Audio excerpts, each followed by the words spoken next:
Assalaamu calaykum waraxmatullaahi wabarakaatu kusoo dhawaada Bulshaawi channel oo madhow la magac bixi doono Bulshaawi Media Production BMB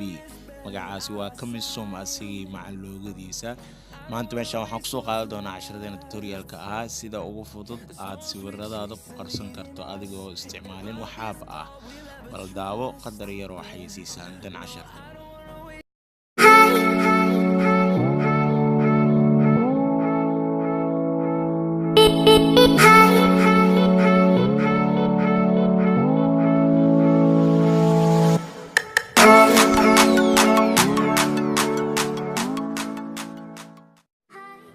Hello guys, kusoo dhawaada cashirkeeni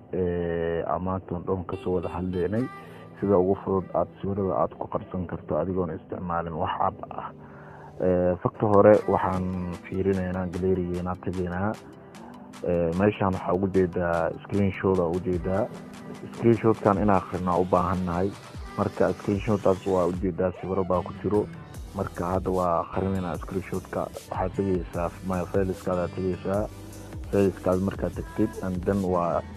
meesha screenshotka ugu jiro aad taleefankaada kasoo baaraysaa wuxuu ku jiraa DCIM oo ku jiraa DCIM markaa tagtid screenshotka ku dhufanaysaa sawirada waa kuwaasa marka screenshotka xooga u riixaysaa rename aa leedahay marka dhibic ayaa ka hormarinaysaa dhibic baan ka hormarinaysaa waxaan filaa inaa ila socotiin dhibicaa ka hormarinaysaa kadibna rename aa leedahay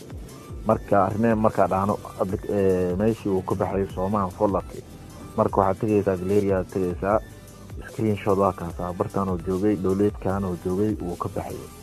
marka haddana qaabka loo soo celiyaa marka asigana qaabka loo soo celiyo meeshaanaa tegaysaa kadib waxaad tegaysaa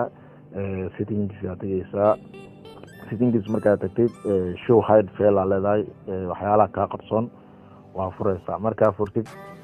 waa ka laabanaysaa waxyaalaha dhan oo qarsan dham ayuu kusoo saarayaa qeybaha ugu horeeya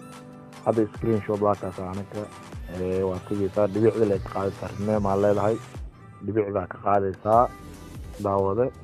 dhibicda markaa ka qaadid rename aa leedahay marka galerigeena hadda noo celi galerigeena marka hadda wax yar fresh dhahno waa kaasaa uu soo baxay majeedo marka aad iyo aad u mahadsantihiin dadka ku xiran Bulshaawi channel subscribe iyo like iyo comment iyo share iyo dhiirigelin aad iyo aad u mahadsantihiin